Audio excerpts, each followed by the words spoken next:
All right, stay with me. The NBA most improved player is supposed to be the NBA underdog story. It's supposed to be about surprise, growth, the player that nobody saw coming, right? So why does it keep on going to players we already know who's supposed to be stars? Yeah, today we're talking about the most improved player award and how it's low-key the worst award in sports. Before we start today, alright, how you guys doing? Drinking out my little Perry the Platypus cup. Gotta hydrate yourself. Before we get the video started, you're probably wondering, who is this gorgeous dark chocolate man on my screen? Spitting nonsense, crazy takes. Well, what's up? Howdy, my name is Immanuel, and you're watching Stay With Me. It's my new YouTube channel I just started just so I can spit out crazy takes and explain myself for like next 12 to 20-ish minutes. Enough with the short introduction. Let's get right into the video. Before we start, make sure you guys like, comment, subscribe. I always want to do this. Like, comment, subscribe, and turn those notifications so you guys can get the right video. So like in my YouTube percentage, it shows that 99% of you guys are not subscribed, but you guys will watch. Make sure you guys subscribe. But also, on the other side, and also make sure you guys follow my podcast on Me First Podcast on every single platform, Spotify, Apple, Amazon Music, SoundCloud, like anywhere, okay? We're out anywhere, okay? We're just a couple guys talking about sports, like a barbershop talk, you can understand. But let's get right into the video. What is most improved player supposed to be? Let's start with the official definition of most improved player, so we're all on the same page. Right on screen. Most improved player is the award to the player who demonstrates the greatest progress from one season to another. The spirit of the award is a dramatic jump in ability, an unexpected rise, a player going from he's cool to hey, now hold on, this dude low-key nice, he low-key hooping right now. It's not a comeback from an injury. A guy who finally just got minutes, and especially not the high draft picks, simply doing what high draft picks are supposed to do. This is supposed to be the plot twist award. I did not see that coming award. So let me go over, I'll give you guys a couple examples of when they got the award right and when they got the award wrong. If you're feeling. Okay, John Morant, please come here. Okay, 2021, 2022, most improved player of the year. Yes, sir!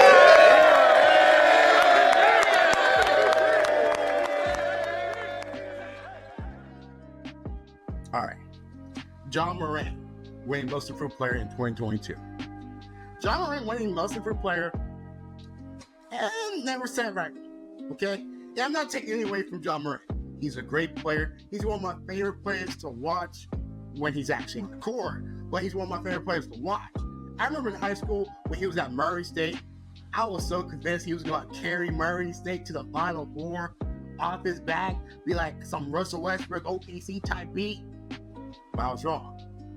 That's a rare bad take for me, in my opinion, but like it's college basketball, it's hard to predict stuff like that. That's right, you have to mark that back. But however, he was supposed to be the next Rusty Rose type player. And he was. He was number 2 pick overall. He won Rookie of the Year. He was already the face of the franchise for the Memphis Grizzlies. His improvement wasn't a surprise. It was just the timeline. You heard what I said. His improvement wasn't a surprise. It was just the timeline. That's expected growth, not most improved. In my opinion, stay with me here, who should have won, I got 2 players right here. Remember Dejounte Murray when he was on the Spurs back in 2022? He went from a solid starter. he was hurt in his third year. You know, he wasn't scoring more than 18, 15 points a game. Wasn't like, you know, averaging near triple doubles and stuff when he was on the Spurs in his first couple of years. He went from that to an all-star two-way franchise guard for the Spurs. He was averaging near triple doubles when he was on the Spurs, averaging like 29, 8, 2 steals, like. And then also another person, a fan favorite, which I feel like the Golden State Warriors would not win a ring in 2022 without him, Jordan Poole. He went from being in the G League with those, with him with his dreads, remember when he had dreads and stuff like that, to cut off the hair, clean himself up, guy in the starting lineup, and like been like getting some like starter rotation minutes, and became a 20 points per game championship scorer for the Golden State Warriors. Okay, you can't have a splash without the pool party. All right, those two players are plot twists. Those are leaps. That's the war DNA. Ladies and gentlemen, the 2024 Kia Most Improved Player in the NBA is, Just let us see it first. from the Philadelphia 76ers, Tyrese Maxey. Tyrese Maxey winning Most Improved Player in 2024. This was more recently. You guys remember this? I love Maxey. Philly loves Maxey. Everybody loves Maxey. He's a fan favorite, okay? He's Philly's golden child. But when James Harden left, the ball had to go to somebody. And Maxey didn't reinvent his game. He just assumed responsibility. Well, of course, he worked on his game and everything like that. But he just assumed that, oh, I'm the ball handler guy. I'm gonna be the scoring option, especially when Joel Embiid's out. That's just usage, not transformation. Who should have won that year? Coby White of the Chicago Bulls. Not because of his stats. Of course, his stats improved where he started, when people was calling him a near bust, to now.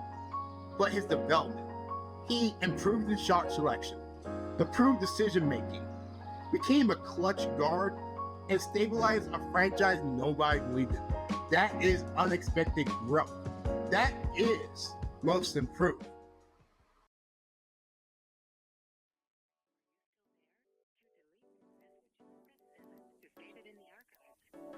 So let's talk about when they actually got it right.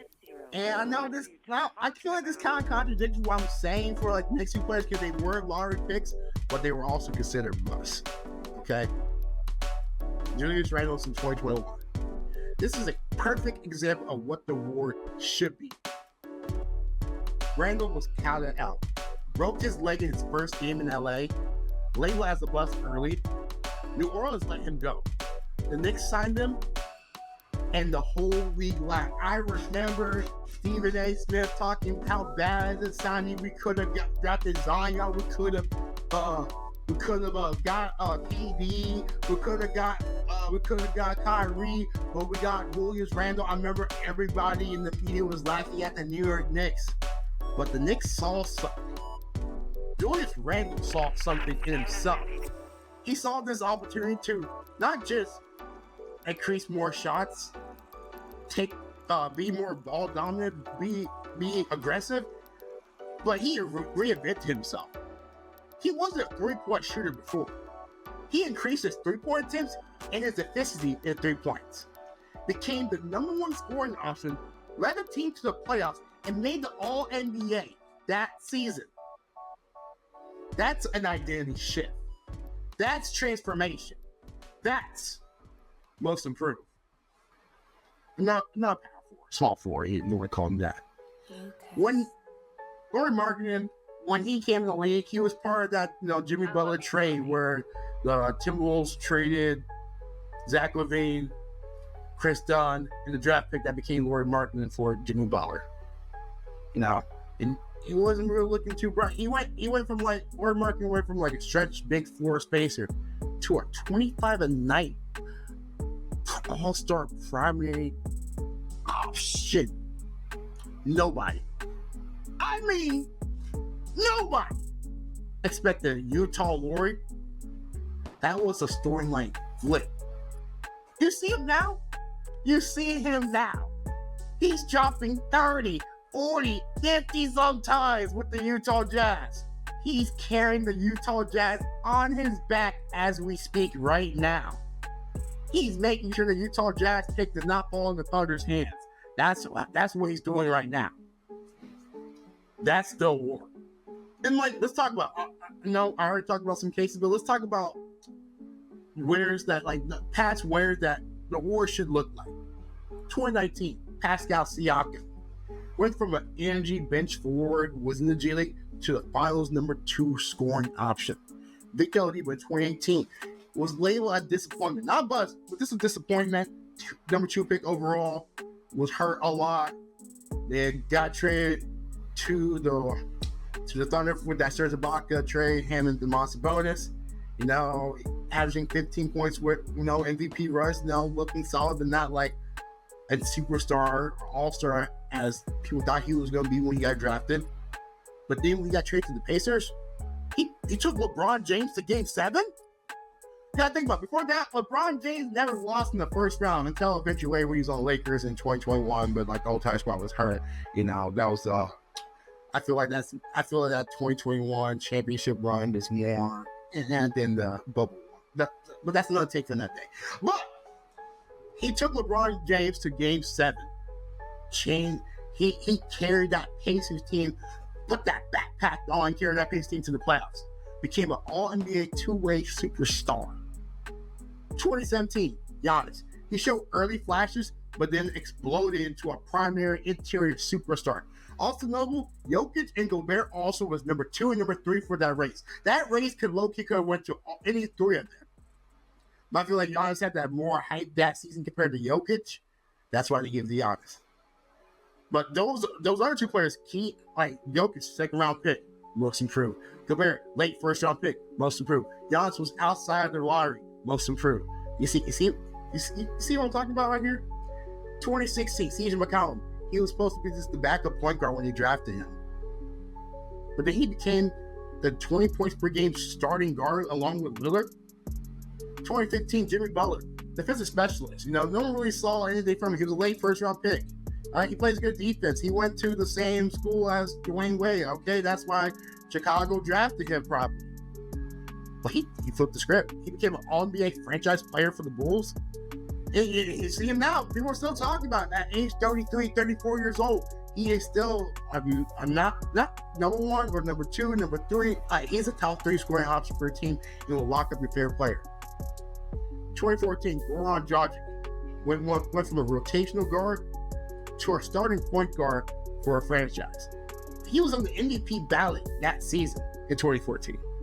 2013, this is one of my favorite players. Loved watching him as a kid.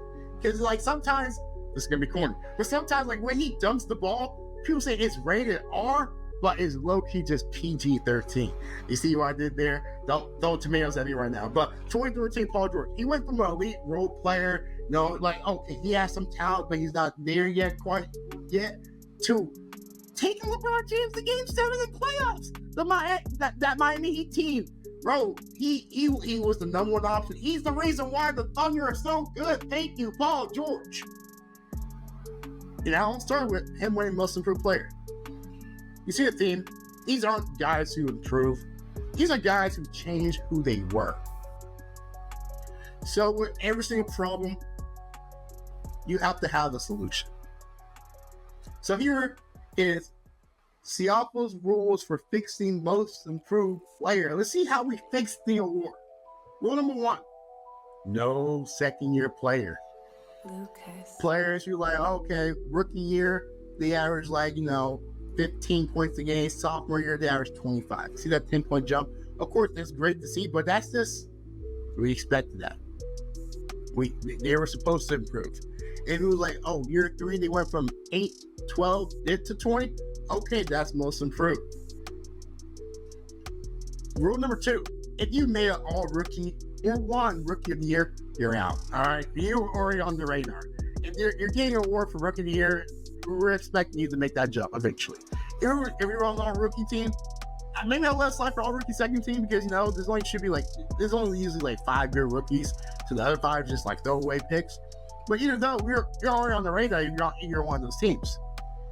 Rule number 3, you must add a new skill, not just more shots. Okay, are you going to change how you shoot? Is your 3-point percentage going to go up? Is your efficiency going to go up?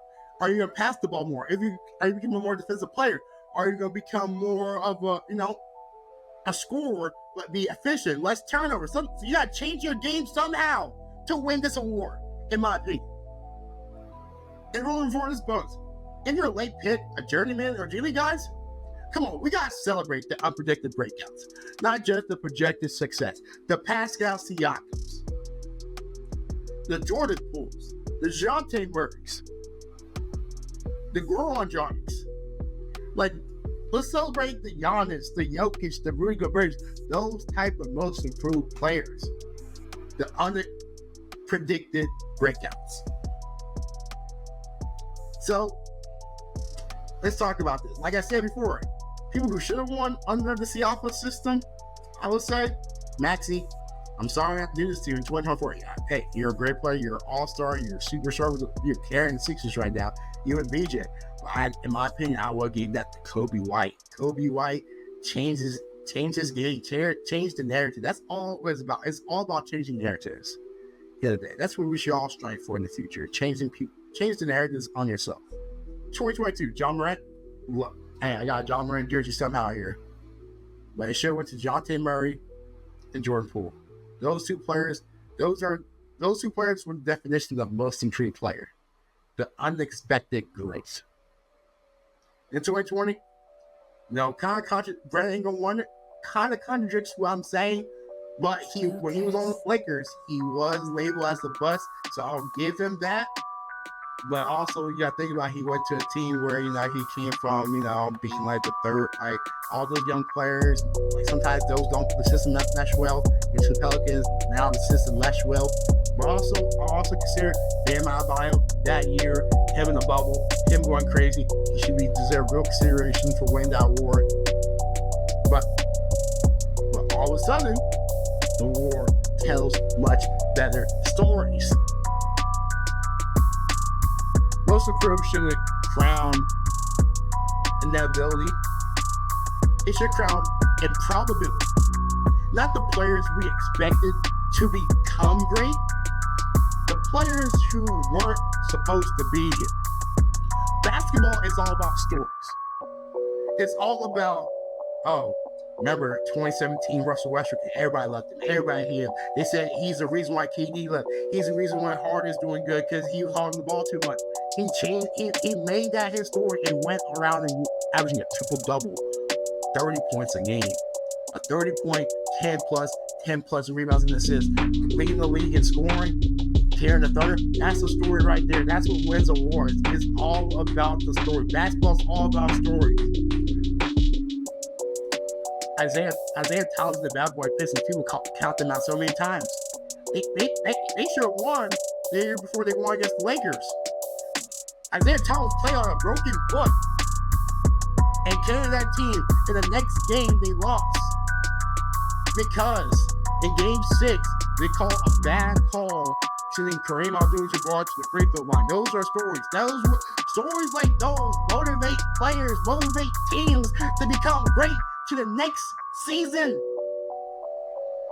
You see right now, Victor Wembanyama, and growing up, his team friends and team USA rival was Chet Holmgren. He said he was mad when he saw Chet won the championship before him.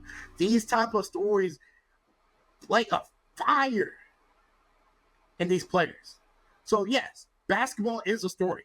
And the best stories are the plot twists. Immanuel Siafa, and stay with me here. The trophy ain't broken. The criteria is.